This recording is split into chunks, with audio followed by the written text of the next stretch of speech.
Aam Aadmi party ਦੇ ਰਾਜ ਸਭਾ member Sanjay Singh ਨੇ ਤਿਹਾੜ ਜੇਲ੍ਹ ਪ੍ਰਸ਼ਾਸਨ ਤੇ ਦਿੱਲੀ ਦੇ ਮੁੱਖ ਮੰਤਰੀ ਅਰਵਿੰਦ ਕੇਜਰੀਵਾਲ ਨਾਲ ਅਣਮਨੁੱਖੀ ਸਲੂਕ ਕਰਨ ਦਾ ਦੋਸ਼ ਲਾਇਆ ਹੈ। ਉਹਨਾਂ ਨੇ ਸ਼ਨੀਵਾਰ ਨੂੰ ਪ੍ਰੈਸ ਕਾਨਫਰੰਸ ਕਰਕੇ ਸੁਨੀਤਾ ਕੇਜਰੀਵਾਲ ਨੂੰ ਤਿਹਾੜ ਜੇਲ੍ਹ ਦੇ ਵਿੱਚ ਅਰਵਿੰਦ ਕੇਜਰੀਵਾਲ ਨਾਲ ਆਮੋ ਸਾਹਮਣੇ ਮਿਲਣ ਦੀ ਇਜਾਜ਼ਤ ਨਹੀਂ ਦਿੱਤੀ ਗਈ, ਇਸ ਦਾ ਉਹਨਾਂ ਨੇ ਰੋਸ ਜਤਾਇਆ ਹੈ। ਜੇਲ੍ਹ ਪ੍ਰਸ਼ਾਸਨ ਨੇ ਕੇਜਰੀਵਾਲ ਦੀ ਪਤਨੀ ਨੂੰ ਖਿੜਕੀ ਰਾਹੀਂ ਕੇਜਰੀਵਾਲ ਨੂੰ ਮਿਲਣ ਦੀ ਇਜਾਜ਼ਤ ਦਿੱਤੀ ਹੈ। ਸੰਜੇ ਸਿੰਘ ਨੇ ਕਿਹਾ ਕਿ ਤਿਹਾੜ ਜੇਲ੍ਹ ਪ੍ਰਸ਼ਾਸਨ ਭਾਜਪਾ ਦੇ ਦਬਾਅ ਦੇ ਵਿੱਚ ਕੰਮ ਕਰ ਰਿਹਾ ਹੈ। ਸੰਜੇ ਸਿੰਘ ਦਾ ਦਾਅਵਾ ਹੈ ਕਿ ਤਿਹਾੜ ਜੇਲ੍ਹ ਦੇ ਵਿੱਚ ਆਮੋ ਸਾਹਮਣੇ ਮੁਲਾਕਾਤਾਂ ਆਮ ਹਨ। ਉਹਨਾਂ ਕਿਹਾ ਕਿ ਅਰਵਿੰਦ ਕੇਜਰੀਵਾਲ ਨਾਲ ਅਣਮਨੁੱਖੀ ਸਲੂਕ ਕੀਤਾ ਜਾ ਰਿਹਾ ਹੈ। ਇੱਥੋਂ ਤੱਕ ਕਿ ਖੌਫਨਾਕ ਅਪਰਾਧੀਆਂ ਨੂੰ ਵੀ ਬੈਠਕਾਂ ਵਿੱਚ ਆਪਣੇ ਪਰਿਵਾਰਾਂ ਨੂੰ ਮਿਲਣ ਦਿੱਤਾ ਜਾਂਦਾ ਹੈ, ਜਦਕਿ ਦਿੱਲੀ ਦੇ 3 ਵਾਰ ਮੁੱਖ ਮੰਤਰੀ ਰਹੇ ਆਪਣੀ ਪਤਨੀ ਨੂੰ ਅਤੇ ਪੀਏ ਨੂੰ ਵਿੰਡੋ ਬਾਕਸ ਰਾਹੀਂ ਮਿਲ ਰਹੇ ਹਨ ਤੇ ਇਹ ਅਜਿਹਾ ਅਣਮਨੁੱਖੀ ਵਤੀਰਾ ਕਿਉਂ? ਉਹਨਾਂ ਨੇ ਸਵਾਲ ਕੀਤਾ ਹੈ ਤੇ ਇਹ ਅਣਮਨੁੱਖੀ ਕਾਰਾ ਸਿਰਫ ਮੁੱਖ ਮੰਤਰੀ ਅਰਵਿੰਦ ਕੇਜਰੀਵਾਲ ਨੂੰ ਜਲੀਲ ਕਰਨ ਦਾ ਅਤੇ ਉਹਨਾਂ ਦਾ ਮਨੋਬਲ ਡਿੱਗਣ ਦਾ ਕਿਹਾ ਗਿਆ ਹੈ। ਅੱਜ ਲੜਾਈ ਜਿਹੜੀ ਲੋਕਤੰਤਰ ਦੀ ਹੈ ਤੇ ਸੰਵਿਧਾਨ ਨੂੰ ਬਚਾਉਣ ਦੀ ਹੈ। शुरू करें। सभी पत्रकार बंधुओं को नमस्कार। मैंने पहले भी बताया था कि किस तरह से जेल के अंदर 3 बार के प्रचंड बहुमत से निर्वाचित दिल्ली के 2 करोड़ लोगों के मुख्यमंत्री अरविंद केजरीवाल जी के साथ भारत सरकार के इशारे पर, देश के प्रधानमंत्री के इशारे पर प्रताड़ना की कार्रवाई की जा रही है, उनका मनोबल तोड़ने की कार्रवाई की जा रही है और बार बार जो एक न्यूनतम अधिकार और सुविधा किसी को भी मिलती है वो भी छीनने का प्रयास किया जा रहा है और खुलेआम छीना जा रहा है। और आज जो मैं जानकारी आपको देना चाहता हूं वो शायद तिहाड़ जेल के इतिहास में कभी नहीं हुआ होगा। प्रधानमंत्री जी के अगुवाई में वो काम हो रहा है इस देश के अंदर जो संभवतः तिहाड़ जेल के इतिहास में कभी नहीं हुआ होगा, वो काम हो रहा है। जाहिर सी बात है, अधिकारी तो एक मोहरा है, उसको जो ऊपर से उनके आका आदेश देते हैं तो वो काम वो करते हैं। अब मैं मुलाकात के संबंध में बताता हूं। जेल मैनुअल ये कहता है, जेल का नियम ये कहता है, जेल का नियम 602 और 605 ये कहता है कि किसी की भी मुलाकात फेस टू फेस कराई जा सकती है और यह अधिकार जेल प्रशासन को होता है। इसका बाकायदा नियम है, आप लोग पढ़ लीजिएगा, उसकी कॉपी भी दे रहा हूं। 602, 605 के तहत जेल प्रशासन मुलाकात करा सकता है। अरविंद केजरीवाल जी की पत्नी आप सब जानते हैं, उनका परिवार चिंतित है, परेशान है, मां बाप दोनों बीमार हैं। हालचाल जानने के लिए, बताने के लिए जब केजरीवाल जी की पत्नी मुलाकात के लिए अप्लाई करती हैं तो उनको कहा जाता है आप फेस टू फेस मीटिंग नहीं कर सकते, आप कहीं किसी कमरे में बैठ के मीटिंग नहीं कर सकती, बल्कि आपको जंगले से जो मुलाकात होती है, एक बीच में शीशा होगा और जंगले से एक तरफ केजरीवाल जी मिलेंगे और एक तरफ उनकी पत्नी सुनीता जी और जो साथ में गए थे साथी वो। उस दिन शायद विभो की मुलाकात थी। तो मेरा ये कहना है, इतना अमानवीय व्यवहार इसी तिहाड़ जेल के अंदर एक नहीं, आप इनके इतिहास उठा के देखिएगा और आरटीआई में जवाब अगर मांग लीजिएगा, पूछिएगा इनसे, सैकड़ों मुलाकातें फेस टू फेस बिठा के कराई गई है। लेकिन दिल्ली के मुख्यमंत्री की मुलाकात उनकी पत्नी से एक अमानवीय तरीके से अपमानित करने के उद्देश्य से, उनके मनोबल को तोड़ने के उद्देश्य से कहा गया कि जंगले में आपकी मुलाकात होगी। और मैं आपको जिम्मेदारी से कह रहा हूं, जिम्मेदारी से, खूंखार अपराधियों की भी मुलाकात बैरक में होती है। मैं जिम्मेदारी से इस बात को कह रहा हूं। इसका खुलासा आप सवाल पूछिएगा तो मैं समय आने पे इसका भी खुलासा करूंगा। बहुत बड़े खूंखार अपराधियों की मुलाकात भी बैरक के अंदर होती है। और दिल्ली के 3 बार के मुख्यमंत्री की मुलाकात उनकी पत्नी से जंगले के उससे कराई जा रही है। अब आ जाइए पंजाब के मुख्यमंत्री का मामला। पंजाब के मुख्यमंत्री की मुलाकात के लिए आवेदन किया जाता है। सुनिएगा, बहुत बहुत बढ़िया बात आपको बता रहा हूं। उनके साथ मेरा नाम डाला जाता है कि पंजाब के मुख्यमंत्री आदरणीय भगवंत मान जी और दिल्ली के सांसद संजय सिंह जी की मुलाकात कराई जाए। हमारे जो वकील साहब अप्लाई करते हैं उनको टोकन नंबर दे दिया जाता है। टोकन नंबर बता रहा हूं आपको, 4152 टोकन नंबर दे दिया जाता है कि संजय सिंह की मुलाकात और भगवंत मान जी की मुलाकात टोकन नंबर 4152 पे होगी। यह संभवतः 9 या 10 तारीख को मिल जाता है। वो सारे कागजात अभी आपको दे देता हूं। अचानक मुलाकात के एक दिन पहले रात में मेल आती है और एक मुख्यमंत्री की और एक सांसद की मुलाकात को कैंसिल कर दिया जाता है। और क्या कहा जाता है कि आपके सुरक्षा की दृष्टि से आपकी मुलाकात इतनी शॉर्ट नोटिस पे नहीं कराई जा सकती। यानी कि जब भगवंत मान और संजय सिंह को अप्लाई किया जा रहा था, उस समय जेल प्रशासन को और भारत के प्रधानमंत्री को यह पता नहीं था कि भगवंत मान कौन है। एक राज्य का मुख्यमंत्री मुलाकात के लिए अप्लाई कर रहा है।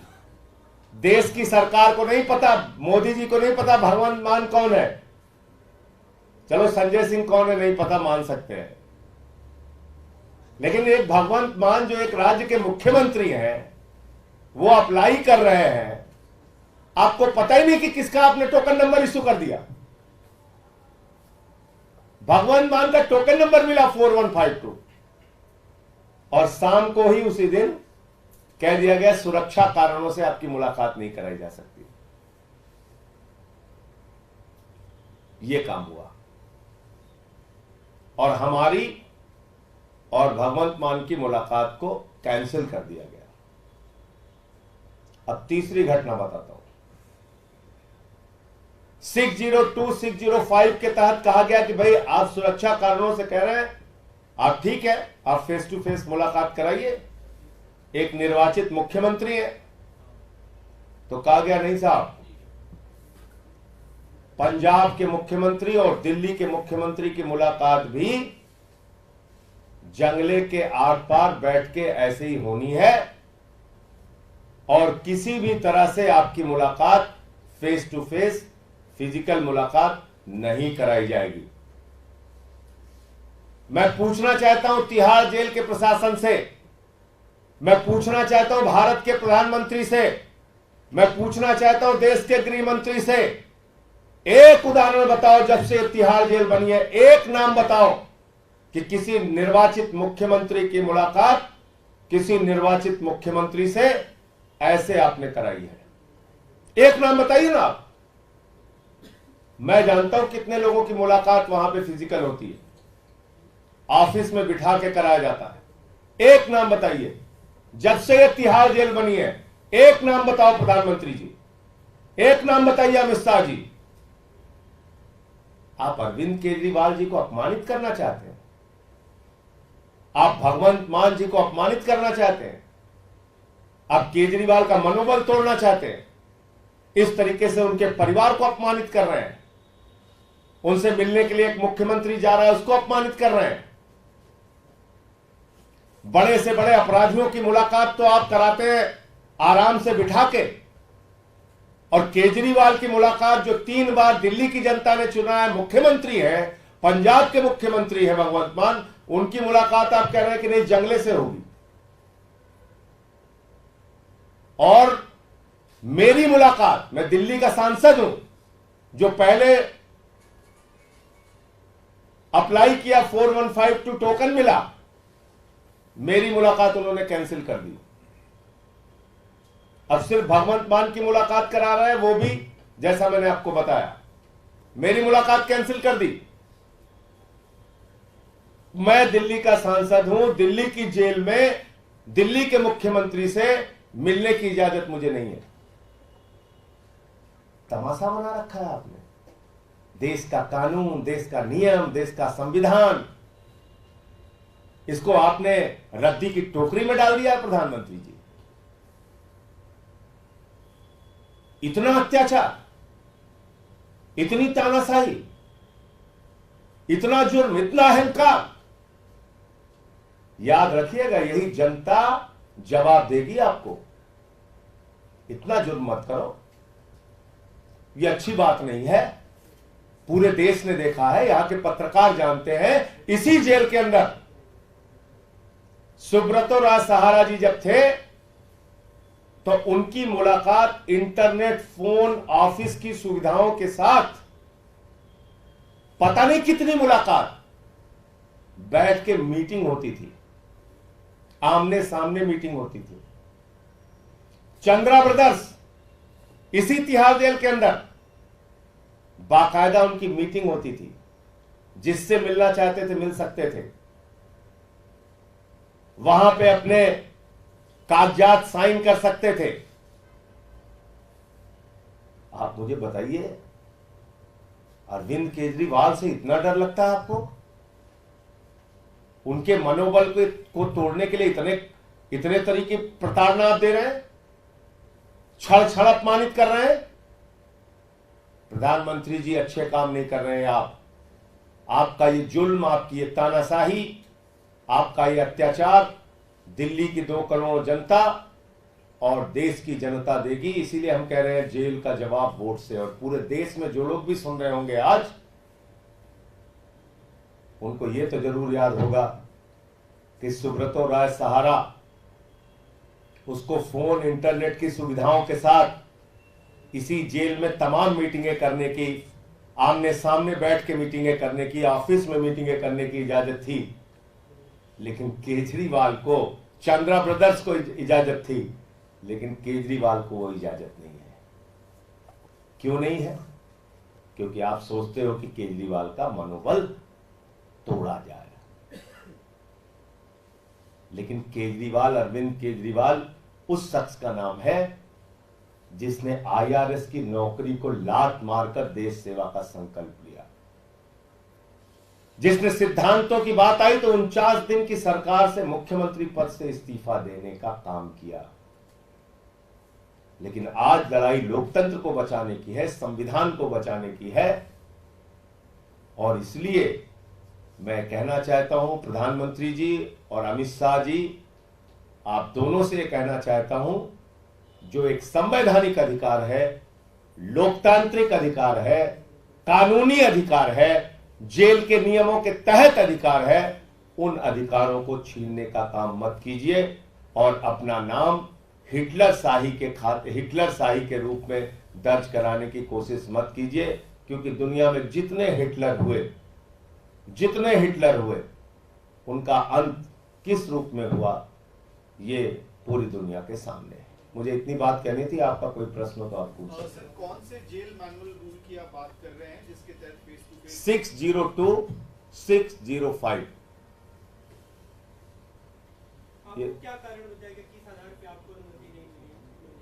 क्योंकि दोनों का नाम तो एक ही साथ याद है, एक ही साथ अनुमति मांगी गई। 4152 टोकन नंबर भी मिला था, फिर कैंसिल कर दिया। कैंसिल करने का कोई कारण नहीं बताया गया। कैंसिल करने का कोई कारण नहीं बताया गया। कैंसिल करने का कोई कारण नहीं बताया गया। सर इसके अलावा लगातार और मेरा ये कहना है कि आप चलो मेरा कैंसिल भी कर दिया, एक मुख्यमंत्री की मुलाकात, इतना तो बताइए कि तिहाड़ जेल में कब ऐसी मुलाकात आपने कराई है? एक उदाहरण दीजिए कि हां सन इतने में एक मुख्यमंत्री आया था जिसकी मुलाकात हमने ऐसे जंगले में कराई थी। ये तो बताना चाहिए ना प्रधानमंत्री जी और गृह मंत्री को, ये तो बताना चाहिए जिस आदमी को जेड प्लस की सिक्योरिटी का मिली हुई है, पंजाब जैसे राज्य का मुख्यमंत्री है, ऐसे व्यक्ति की मुलाकात आप कब, क्यों, किस वजह से इस तरह से आपने मुख्यमंत्री की मुलाकात कराई?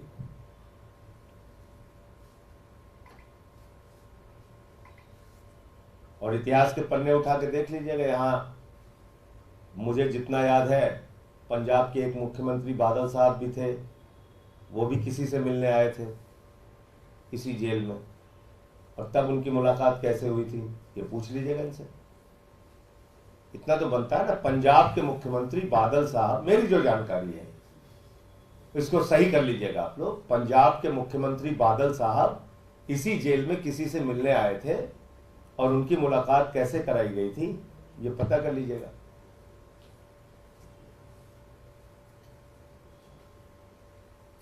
और आपका कोई प्रश्न हो? जी इसके साथ ये भी सवाल उठ रहा है क्योंकि लगातार कल भी आप लोगों ने दावा किया प्रेसिडेंट रूल लगाने की तैयारी चल रही है, तो क्या आप लोग तिहाड़ को टेम्पररी जेल बनाने की प्ली लेके दिल्ली हाईकोर्ट जाने वाले हैं? क्योंकि अगर ऐसा नहीं होता तो कामकाज तो रुकता रहेगा। नहीं, मेरे ये नहीं समझ में आ रहा है कि राष्ट्रपति शासन लगा कैसे सकते हैं भाई।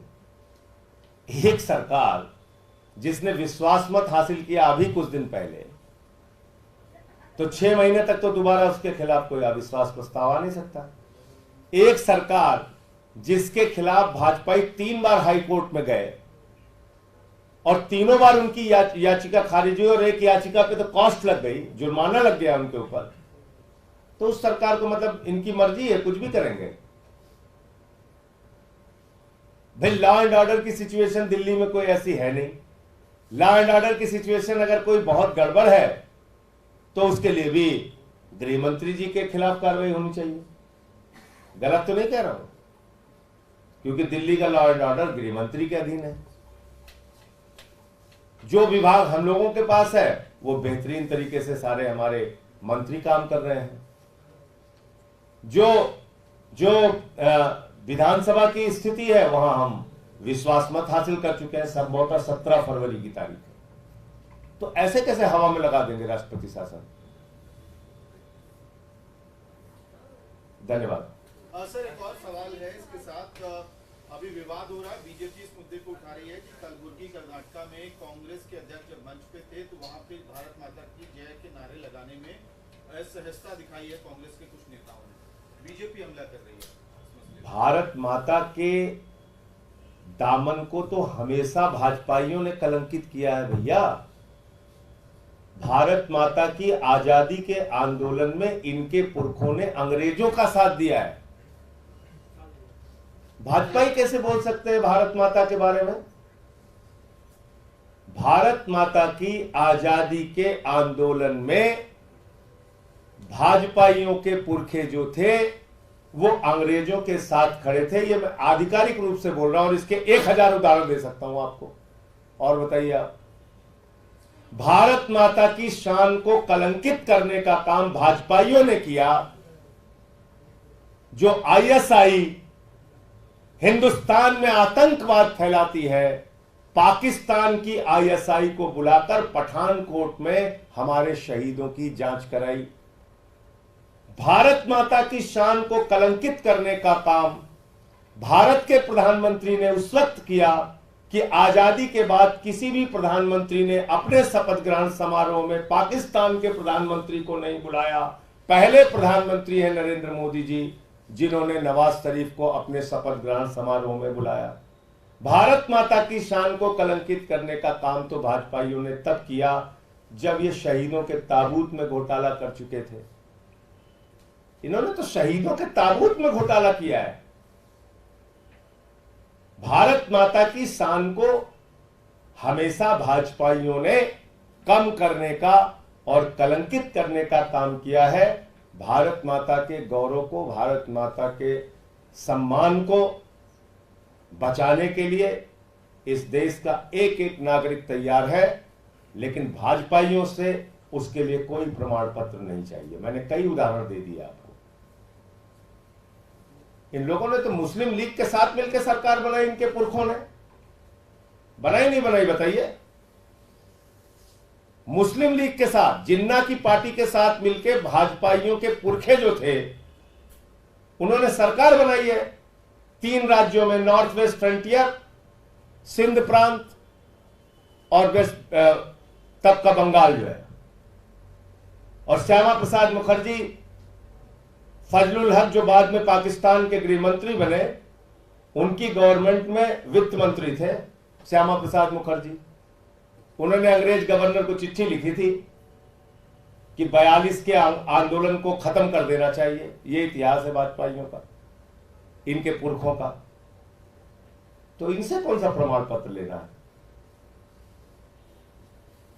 धन्यवाद। इसीलिए मैं तो खुद ही पूछ रहा हूं, सवाल पूछिए आप लोग।